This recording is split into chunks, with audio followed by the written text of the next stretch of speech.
আমরা দেখেছি শেখ হাসিনার ফ্যাসিস্ট সরকার কেবল গদি টিকিয়ে রাখার জন্য, কেবলমাত্র নিজের গদির স্বার্থে, দেশের স্বার্থ, দেশের মানুষের স্বার্থ, দেশের মর্যাদা কিভাবে বিকিয়ে দিয়েছেন, যার ফলে এই যে আজকে আমরা তিস্তার পানির ন্যায্য হিস্সা আমরা পাই না।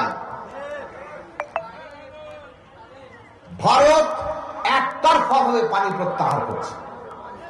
আন্তর্জাতিকভাবে আইন আছে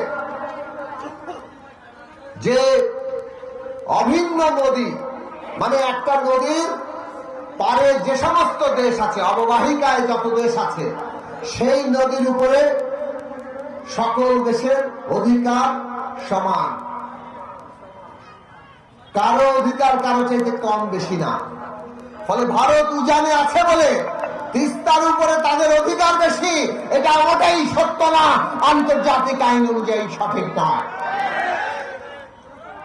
কিন্তু আমরা দেখলাম ভারত আন্তর্জাতিক আইন লঙ্ঘন করে ওই যে তিস্তা নদী, যেটা উৎপত্তি স্থল থেকে সিকিমের ভিতর দিয়ে হয়ে এসছে, সেইখানে অসংখ্য বাঁধ দিয়ে পানি প্রত্যাহার করছে।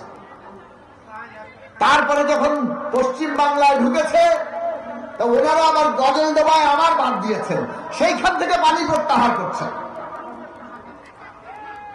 পশ্চিম বাংলাদেশের সিকিমকে, আর পশ্চিম বাংলা ভারত যখন তিস্তা দিয়ে বাংলাদেশের সাথে পানির বা ন্যায্য হিস্সা নিয়ে বসে, তখন পশ্চিম বাংলা আবার ভারতের উপর, কেন্দ্রীয় সরকারের উপর চাপ সৃষ্টি করে। ভারত বাংলাদেশের সাথে এসে বলে, আমাদের তো বিভিন্ন রাজ্য আছে, এই রাজ্য তো মানে না, আমরা কি করব? আসলে পানি না দেওয়ার নানান রকম ছল ছাতুরি। ভারতের কোন রাজ্য কি বলল সেটা বাংলাদেশের মানুষের দেখার বিষয় নয়। আমরা আমাদের পানির ন্যায্য হিস্সা চাই।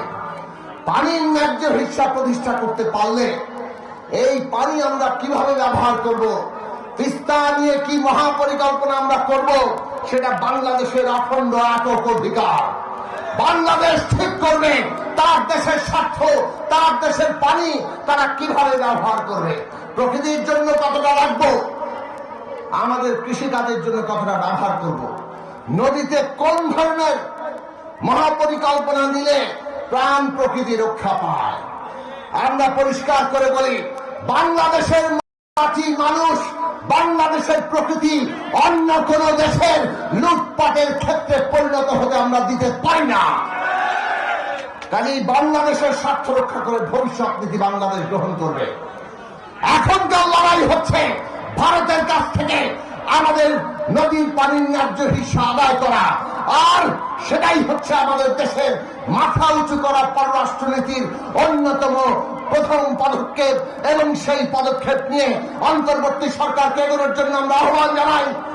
আমরা জনগণের ঐক্যবদ্ধ সংগ্রাম এমন ভাবে সংগঠিত করতে বলি, যাতে আগামী দিনেও, নির্বাচনের পরেও আমরা আমাদের অধিকার সমন্বিত রাখার জন্য জনতার ঐক্যকে কাজে লাগাতে পারি।